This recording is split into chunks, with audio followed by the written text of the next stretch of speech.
Yeah, so when we're talking about a sleep cycle, generally over a typical night, we get into bed, hopefully, and then we have this sort of, when you feel like you're sort of awake, you're not awake, that sort of transit period, that's called stage one sleep. And you're not actually officially asleep at this point, but it's a nice transit to get you into a deeper form of sleep called, believe it or not, stage two. Stage two is part of non-REM.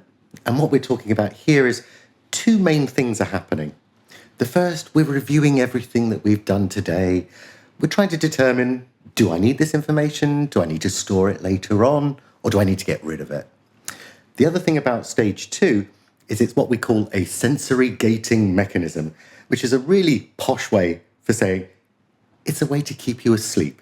If you think about the environments that we sleep in, they're quite noisy. We've got partners, we've got pets, we've got neighbours. They may have left the television on, they may be having a row. It's in our interest to stay asleep.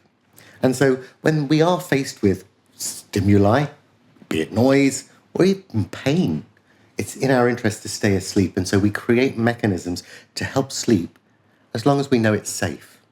So we have a period of stage two. Then we go into what we call stage 3 and 4. This is the real deep sleep.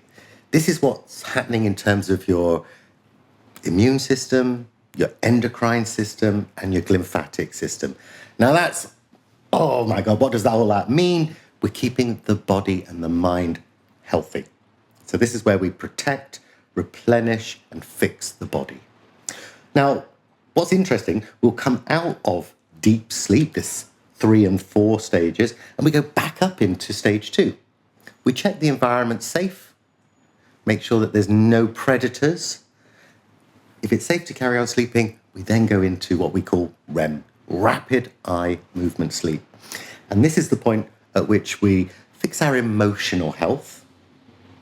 We also dream a lot during REM. I think most people will talk about dreaming and REM at the same time. But one of the other things that we're doing is, remember we talked about those memories earlier? This is where we turn them into long-term memories, where we organize them to make sure they fit with our beliefs, our attitudes, and our way of thinking. And that's the entirety of a sleep cycle. You'll finish REM, you'll go back up into stage 2. So remember I said the first sleep cycle is a little bit longer. We shouldn't really be needing stage 1 anymore. And we'll just go from 2 to deep sleep, 2 to REM. And those are the cycles that we have every 90 minutes.